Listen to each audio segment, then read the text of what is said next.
Yeah. Thank you for joining.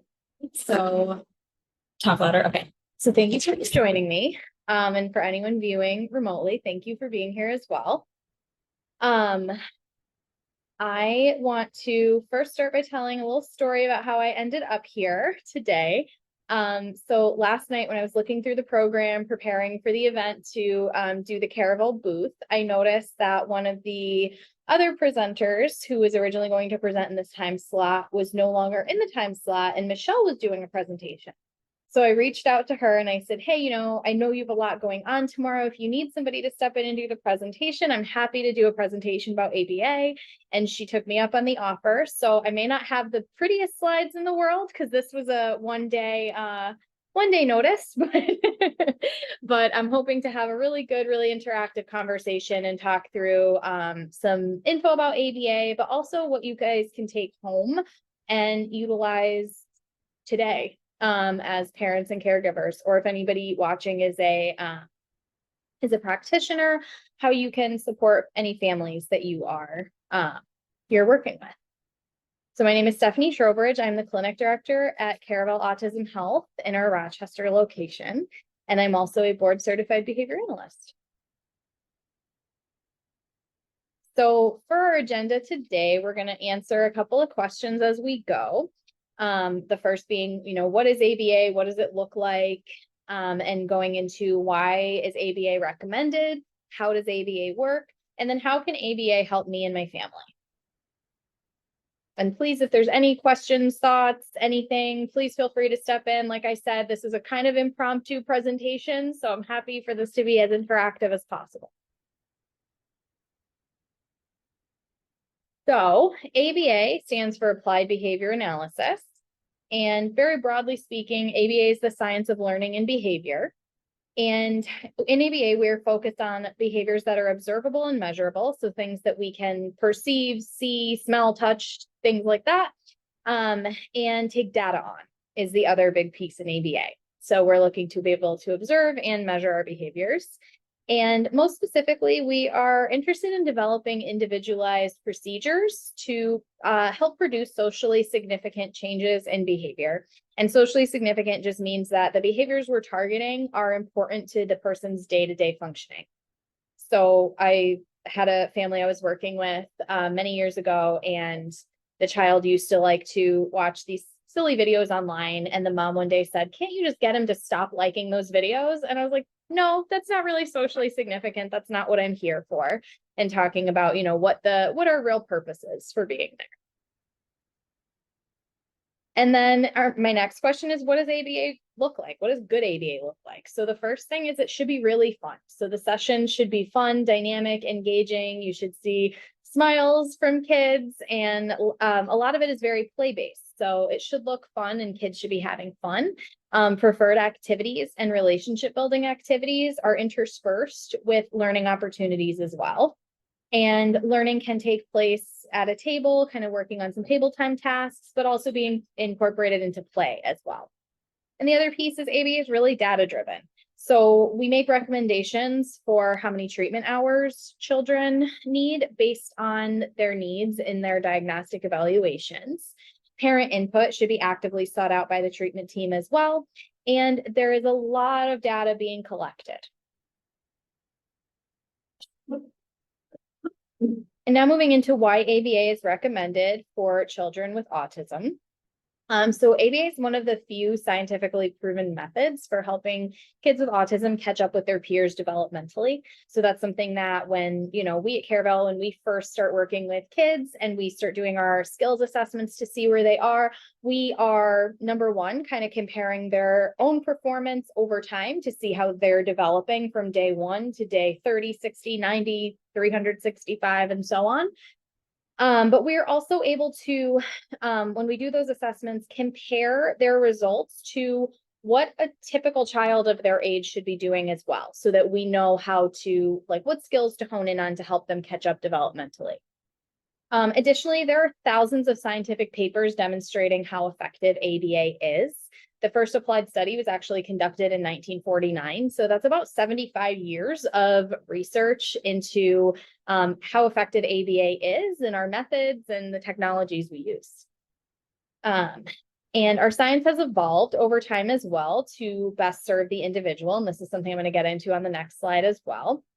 And ABA can be used to help kids make progress across all domains. So communication, cognitive, adaptive, socialization, coping skills, emotion regulation, motor skills, imitation skills. We're able to utilize our ABA techniques to kind of target all of those different domains. And also very importantly is with ABA, we take complex tasks and break them down into small and easily taught steps. So that's can be really critical for kids with autism, where sometimes tasks might be really big for them in order, that it's hard for them to kind of plan what they're going to do next and how to get through that whole task. So we're able to break those things down for them. And then there are a lot of criticisms about ABA out there. So I wanted to just take a moment to target that. So like other human service fields like psychiatry and psychology, there was a period of time where our field was not as person-centered as it should be. And we are very lucky that there was a kind of big push for advocacy from individuals who had received ABA, and in particular, adults with autism who had received ABA as children. And thanks to their advocacy, practitioners were able to take a look at the procedures we were doing. And a big one that we hear is kids were spending, 40 hours in treatment, sitting at a table doing repetitive tasks. And exactly, that is kind of an eyebrow raiser of like, how could someone expect that of a small child? So, and that is something that when those children grew up to be adults and said, hey, we hated that. It was terrible. It was traumatic. They're right. And part of what we do as a field is that's data for us. That's self-reported data to be able to say, like, we didn't like this and it didn't feel natural. It wasn't fun. And that's where we as practitioners are able to kind of evolve our science and focus more on what does a little child really want to do? And if that recommendation is that child is in treatment for 40 hours, they're not sitting at a table that whole time. They're sitting at a table for very little of that. They're doing a lot of very play-based learning instead of that, that kind of really rote, rigid ABA of the past. And the other kind of big thing we've seen in the field, especially in recent years, is a focus on assent. And that refers to the clients, while they might not be able to consent to treatment and parents consent on behalf of them, assent refers to their own enthusiastic participation in treatment. So we're looking at them, and if they are saying no, or they're swiping away tasks or not wanting to participate in something, then we're taking a look at that and saying, okay, this child is saying, I don't want to do this. I don't like this. How can I change how I'm presenting things to them so that way they are assenting to treatment and they are wanting to be a part of it? And now I'm going to move into how ABA works. So ABA works to change behavior, and very broadly speaking, we're looking to increase behaviors we want to see more of while decreasing behaviors that we want to see less of. And this happens, the way this happens is that we take time to understand the why behind the behavior. So all behavior serves a function, even the behaviors we don't like. For some reason, those behaviors are working for that person. And in ABA, we look at there's 4 functions of behavior. So people are engaging in the behaviors they do to access something, to avoid or escape something, for attention from another person, or the 4th function is called the automatic function, that something about that behavior feels good to them for a reason. And that's a lot of those self-stimulatory behaviors that we hear too. And I like to point out, everybody stims.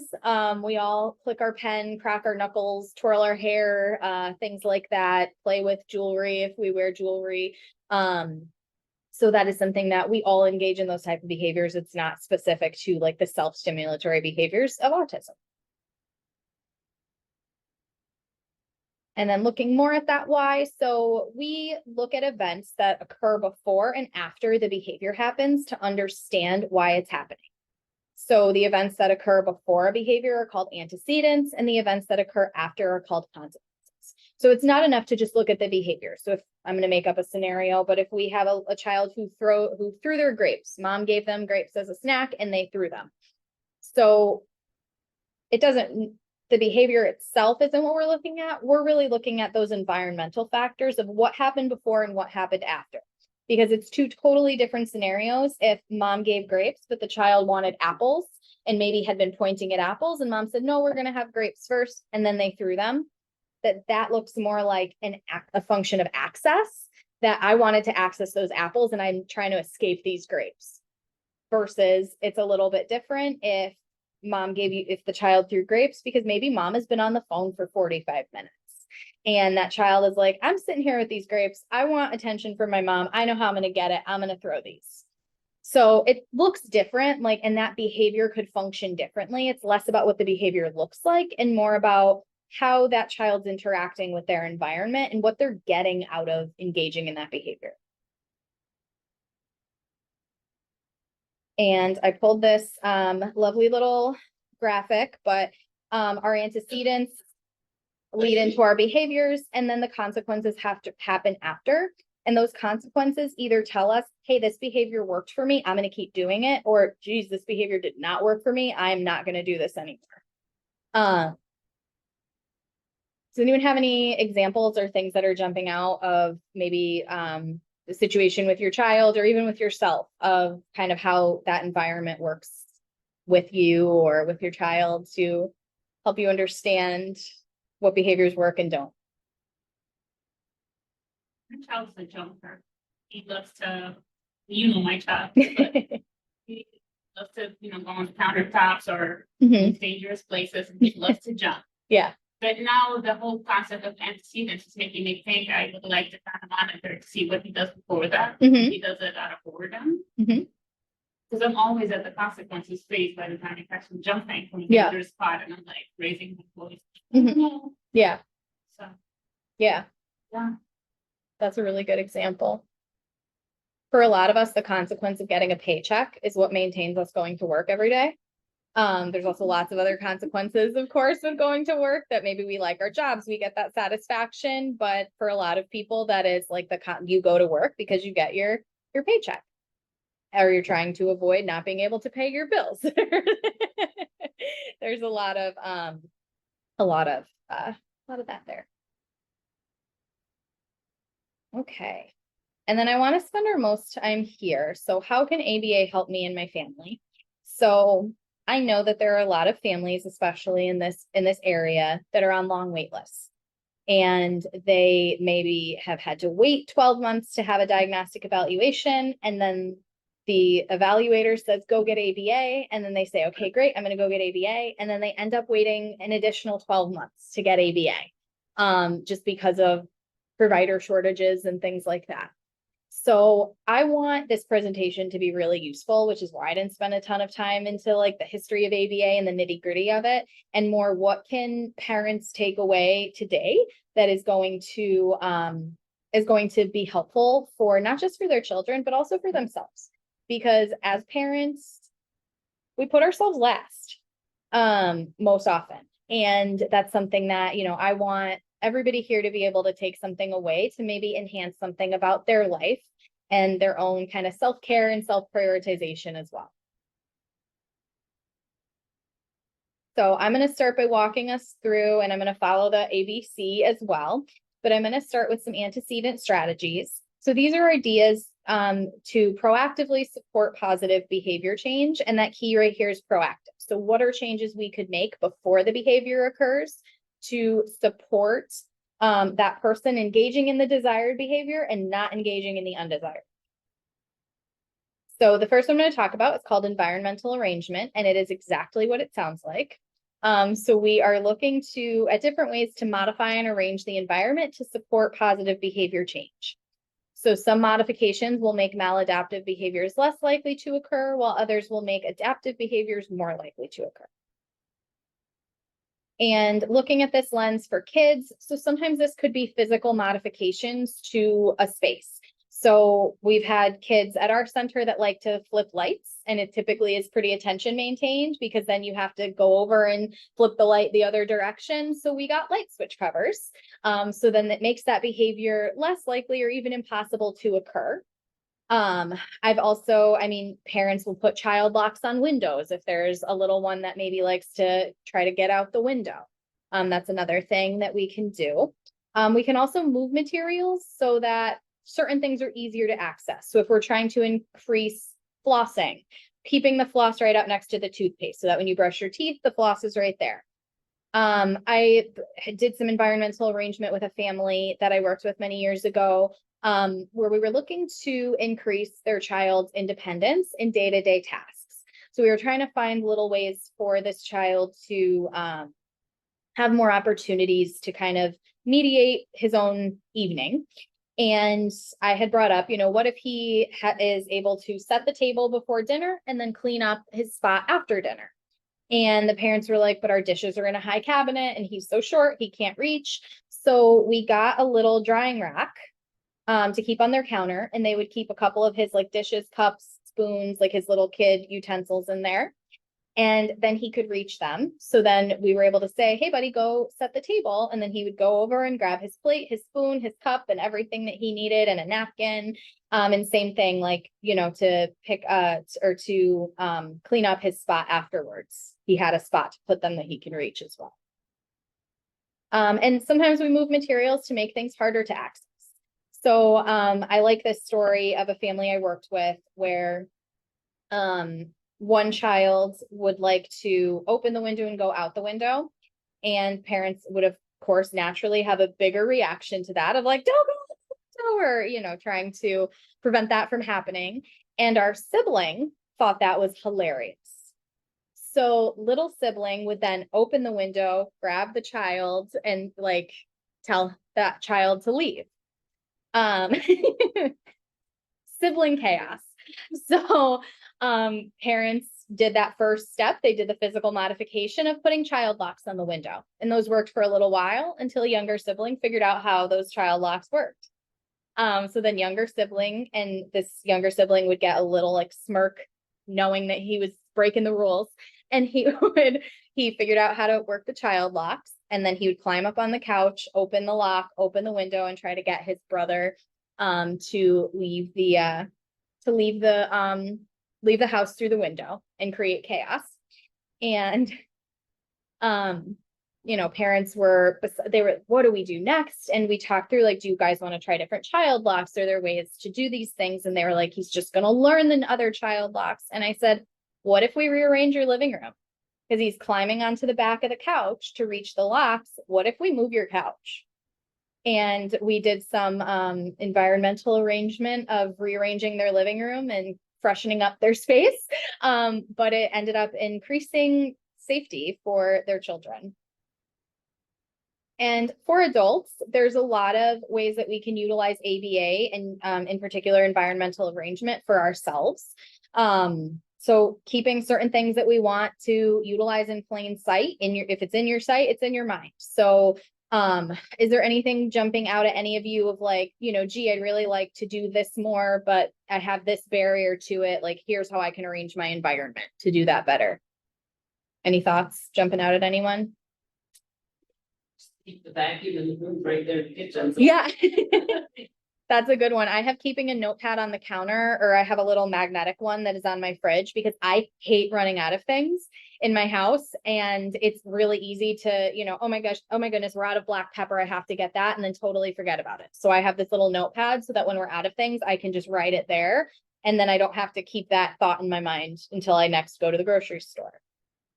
I also put on here making exercise equipment easy to grab. I think that's one that a lot of people want to increase their fitness. So that's one thing. I have resistance bands in my daughter's little like toy basket that she has, so that when I'm playing with her, I'll be like, oh, all right, I have this here. I might as well do some. And I also have one hanging on the little cabinet door in my bathroom, so that when I'm brushing my teeth, I could be doing squats and whatever else while I'm, doing something else. So that's been something to add in. Another way you can arrange your environment. I don't know if anyone saw me standing up. I'm about 5 feet tall. So I put the snacks that I shouldn't eat all day long in the tallest cabinet in my house. So that way, if I want them, I'm like, oh, I don't want to grab a chair to get them. So I'll just eat something different. Any other thoughts on that? Maybe for your kids, how to arrange the environment differently to support certain behaviors you want to see more of or less of in your children? Anything coming to mind? Snacks, like have snacks hidden, or not hidden, really out of reach in the laundry because, Oh, okay. yeah, it's up to my kids that just eat chips. Hmm. You know, but Yep. at the same time, chips are a reinforcer for good behavior. So, Yeah. you know, I want to keep it with that. Yeah, absolutely. Any other thoughts? Okay, we can move on. I Sorry. like just the source and like at this place, so we can run, move, right? That's a really good one. Like, so less furniture. Yeah. So that it gives them space to. Uncontrolled Yeah, create mess. Yeah. for safety too. Yeah. You know, That's a really good different one. I've never bought table with square edges. Oh, okay. Because corners just Yeah, have always always done their. Yeah. So we only have a strict round table only. Yeah. That's a really good one too. Yeah, which doesn't give me a lot of options. When you go to the furniture store, it's round only. Got it I round. need circles. Yeah. Yeah. Yeah.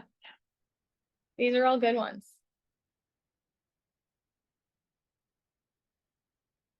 And then I have prompting strategies in here as another antecedent strategy or a proactive strategy we can do.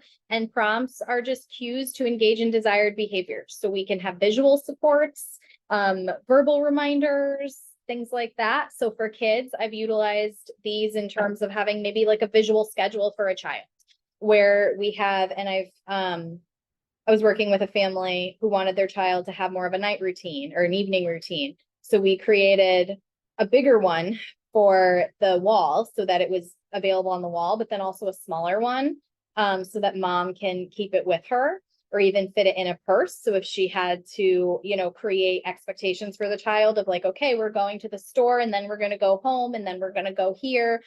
She had that it's another environmental arrangement, but she had that easily available to her. But that's a great visual support for kids. I've also created for kids who may need a little help staying on track when they're doing a task, like a step-by-step guide. So if it's brushing your teeth or washing your hands, having that in the bathroom next to the sink, so that way they can see, okay, here's my next steps. One of my favorite stories about creating something like that. So this was a long time ago. I'd worked in a group home for teenagers with autism. And we had spent a while teaching a young man how to make different sandwiches so that he could increase his independence with those tasks. And we made a little book of the different steps that he had to do. So it would have, you know, the bread, the peanut butter, the jelly, the knife, the plate, and then he would have to gather all those things. And then it had sort of those pictures of what to do because this young man had a hard time kind of staying on task. Sometimes he would start something and then just kind of like go run into the living room and hang out over there and then try to come back, or he would just eat the bread while he was making it. So we created this visual support for him. And we would also make a sandwich on his visual schedule. So that way, when we helped kind of mediate what you're going to do next, that was one of those items. And it was always, you know, kind of mediated by us, by the adults in his life.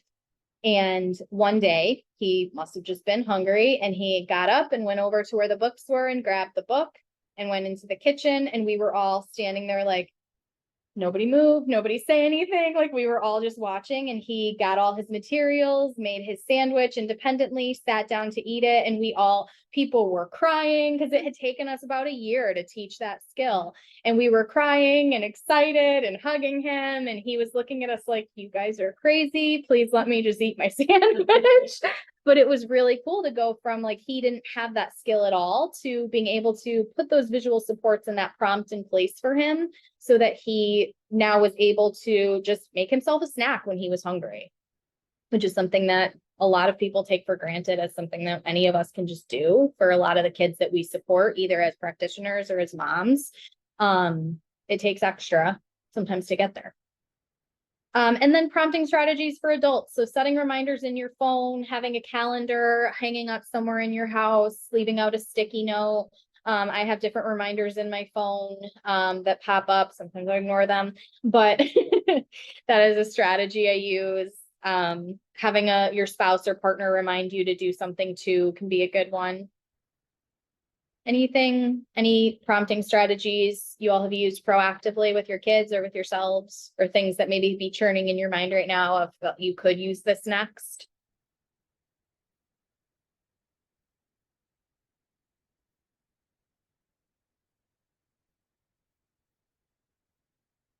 Okay, we can move on. Active on prompting. That is okay.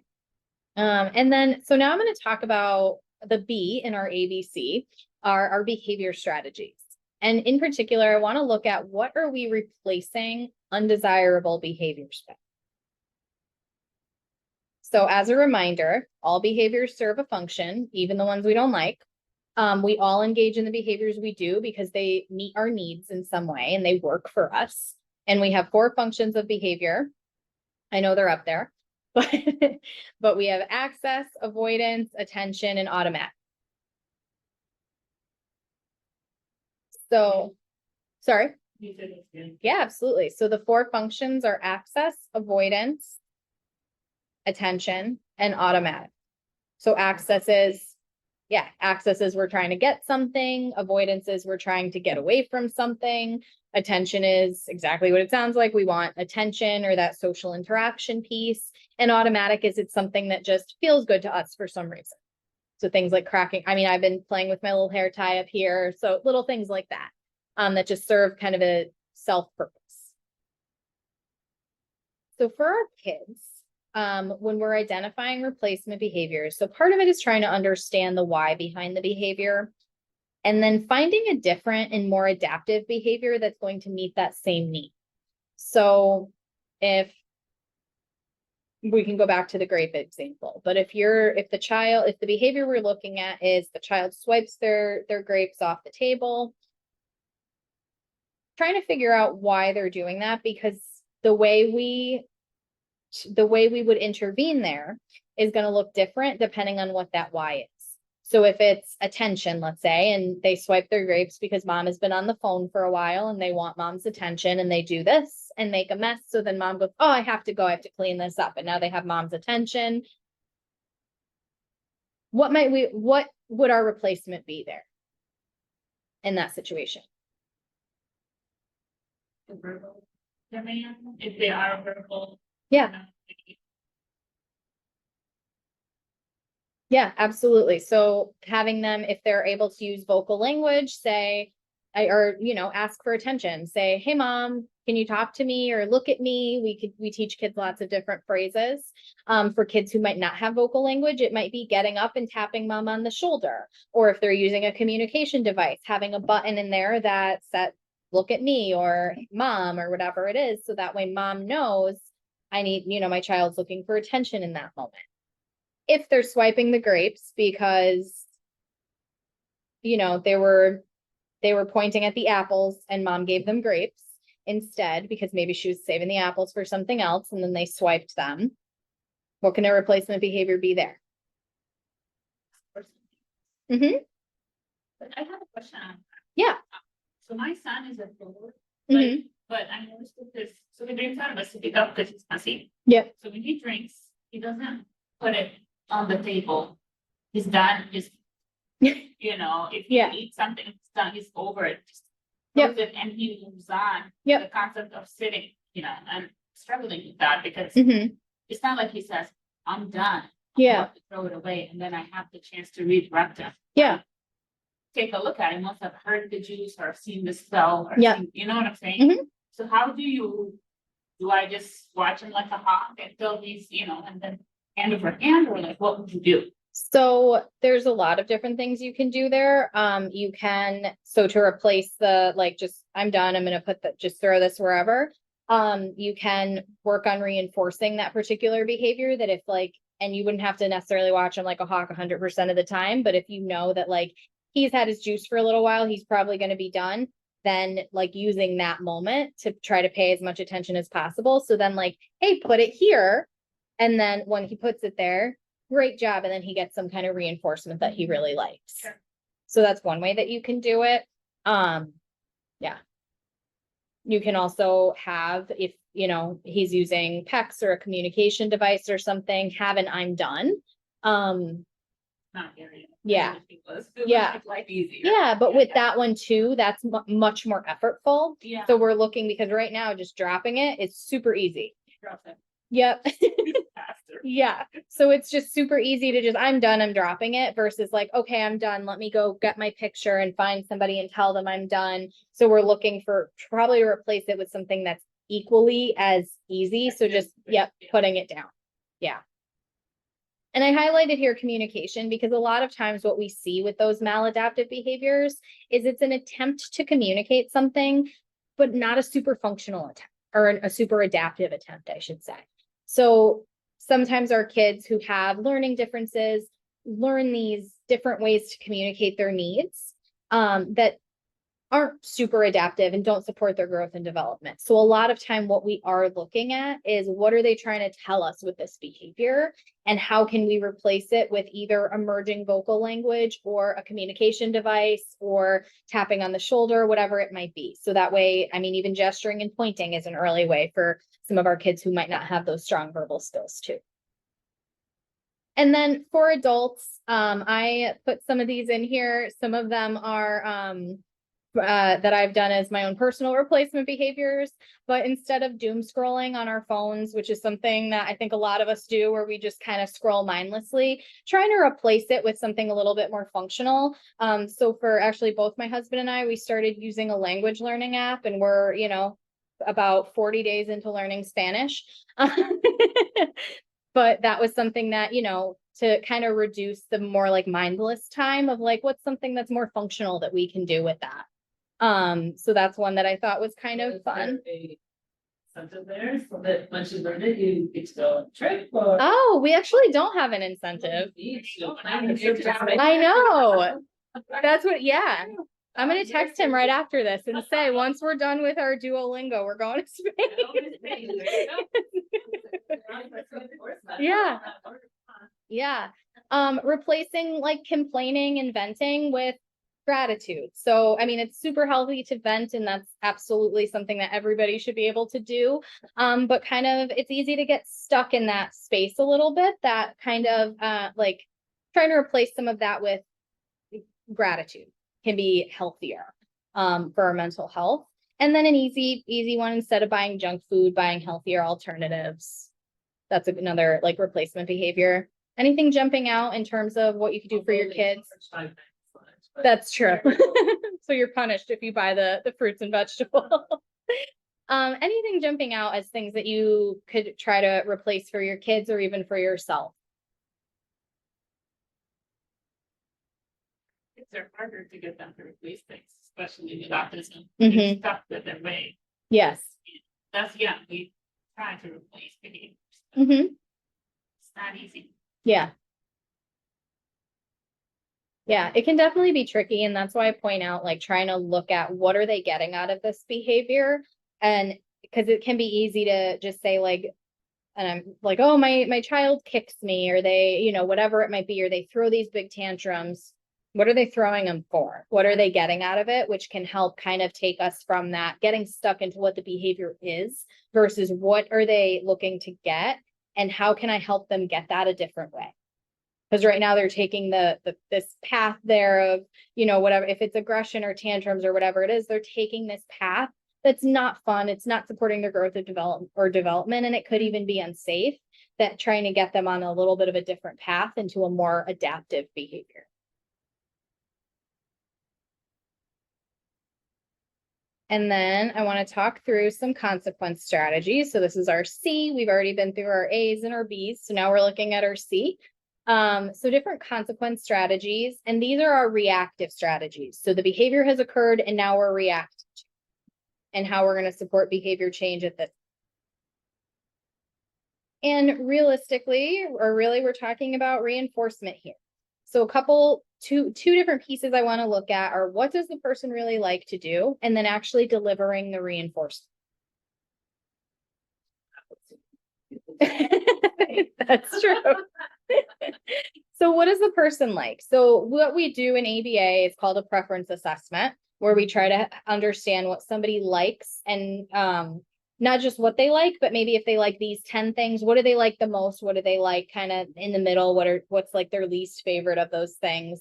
And that helps us know and plan for, like, if we're asking them to change a behavior that's really going to be challenging for them, using that number one thing as their reinforcement is going to really help them make that behavioral change.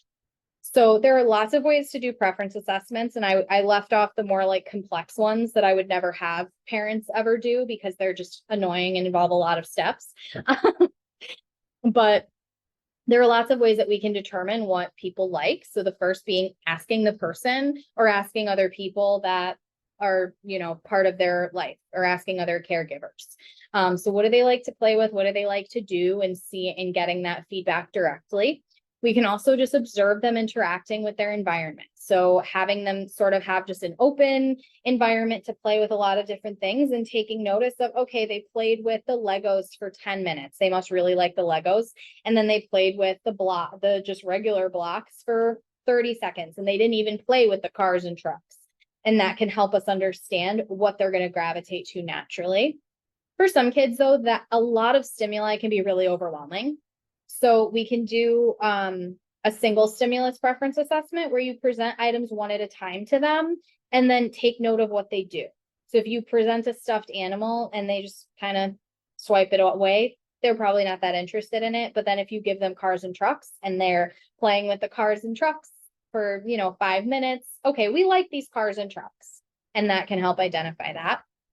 The other one I wanted to bring up is called forced choice or a paired stimulus. So that's where you present two options and then see which one the person chooses over the other. So those are all ways that we can help identify what our kids like. I think sometimes for kids with autism, it can be tricky in some cases to identify what they like. Some kids, it might be they're hyper fixated on trains. They love trains. They're going to play with trains all day, every day for the rest of their life. For some kids, you may look at them and be like, what do you even like? What do you like? What do you do? What do you play with? So that's why these are different ways to help identify these things. That's laughing because I'm looking for 3 adult men. And all 3 of them hate the fucking scene on trains. Yeah. It's super common. A lot of people with autism love trains. Really? Mm-hmm. My kids don't care for them at all. But I have a friend of mine, her sister is also, like, she's 30 now. She's obsessed with trains. I got her a train before, and she still remembers it. And she wrote me a card and everything. Yeah. So I was like, is it a generation? Because you said yours are adults, right? Yeah. Yeah. They're all like 20s. Well, I think it's with the younger ones now, just screens. Yeah. Yeah. So screens and monitors. Yeah. It's a lot of My screens. little one does not know how to use a screen. Does not care for one. So good.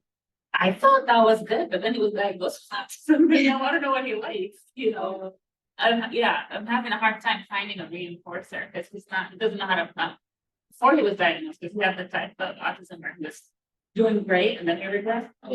So I don't know, still struggling to find that. He's 6 now, yeah. Yeah, he was fine until he was 3, but he's into like tapping, fidgets. But not really like a train or a car, like, or Sesame Street or something, So yeah. These are interesting. I'll be honest. Go on a train ride. Yeah.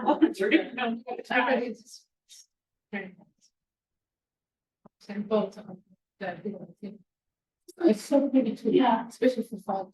Yeah. Yeah, we're just gonna go from the like. Oh. Let's just go back. That is I've nice. done a train ride up in Duluth before too, in the youth meeting. I- Yeah. I've not been back to South about this for tonight. Yeah. That's awesome. And then, so for ourselves, we already kind of know what we like. One thing I did want to say is that preferences change over time. So things that you might have liked at one point, you might not like as much, or things that weren't super powerful reinforcers for you, may become much more powerful. So I will say, before I had a child, my daily shower was not something that I really loved, valued, and wanted and sought out. And now I love my daily shower. It is so important to me, and I value it so much that is something that I wasn't expecting to really that being such an important part of my day.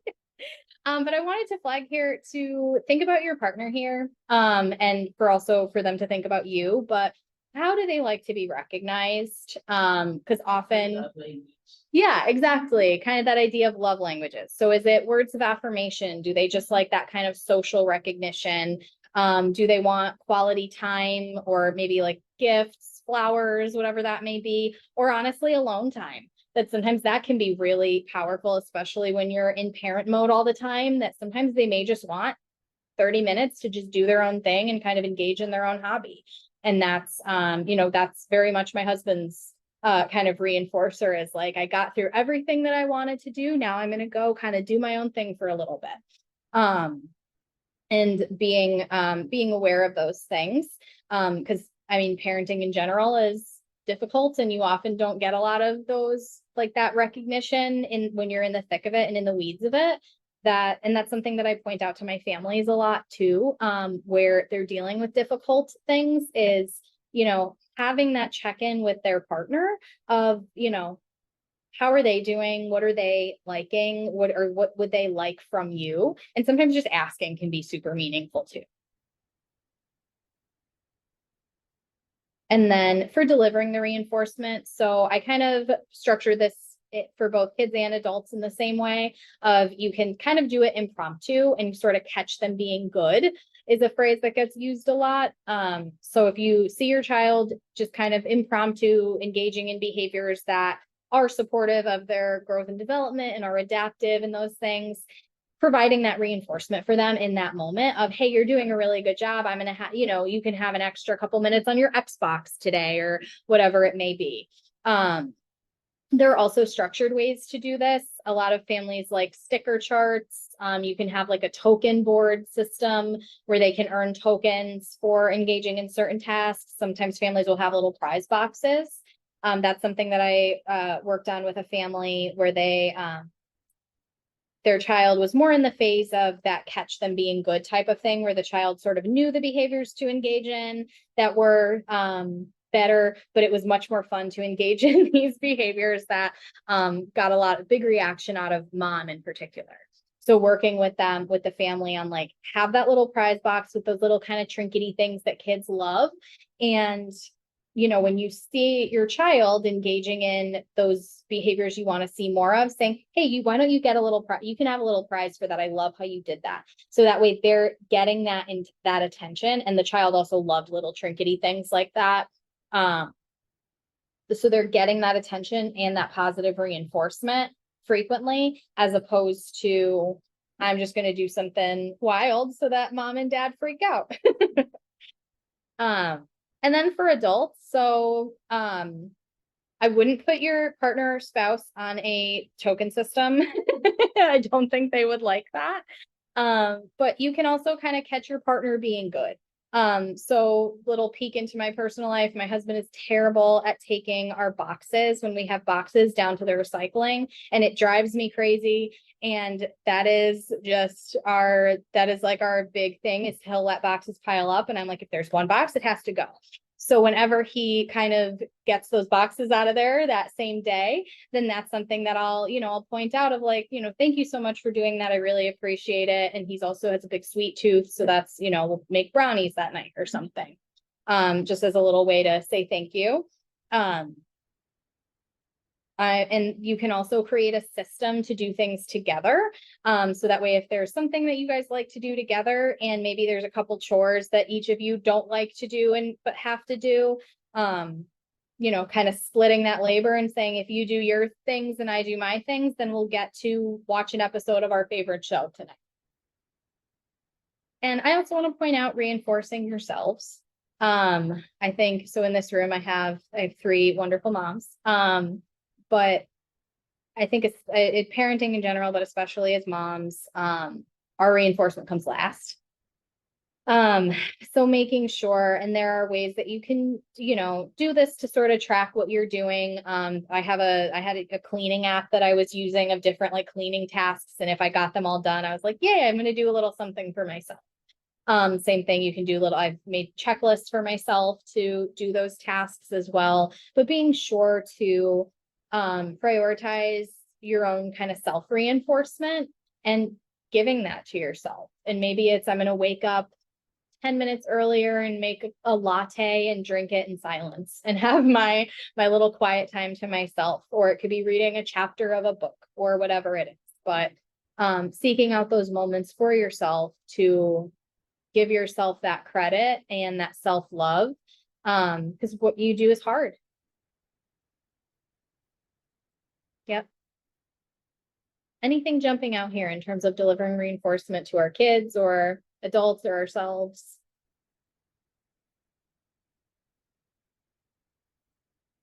There's a Zoom question. Can you? Oh, I did not see that there was a Zoom question. Did you see that there's a spread? You see? Let me see, is it in the chat? Yeah, in the chat. I'm not seeing it in the chat.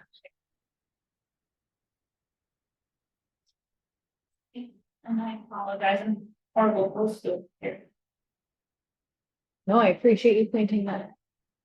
See, I don't have a chat on my screen, so I'm so sorry if people have been chatting. I don't have them. I'm just kidding. So this one is from a while back. Oh, So it's okay. So this one is from a while back. oh, got it. Never mind. Okay. Yeah. Perfect. Yeah, you kept the conversation pretty informed. So I think we were kind of, jumping in. That is okay. So thank you for joining me. Like I said, this was kind of an impromptu thing. I saw that another presenter wasn't able to present today. So I pulled this information together and really wanted it to be something that, thank you. I really wanted, thank you. I appreciate that. I wanted it to be something that, any parents watching, or like I said, practitioners watching could take those things, parents take them home and have something useful, and practitioners could provide for the families they support as well. So thank you guys.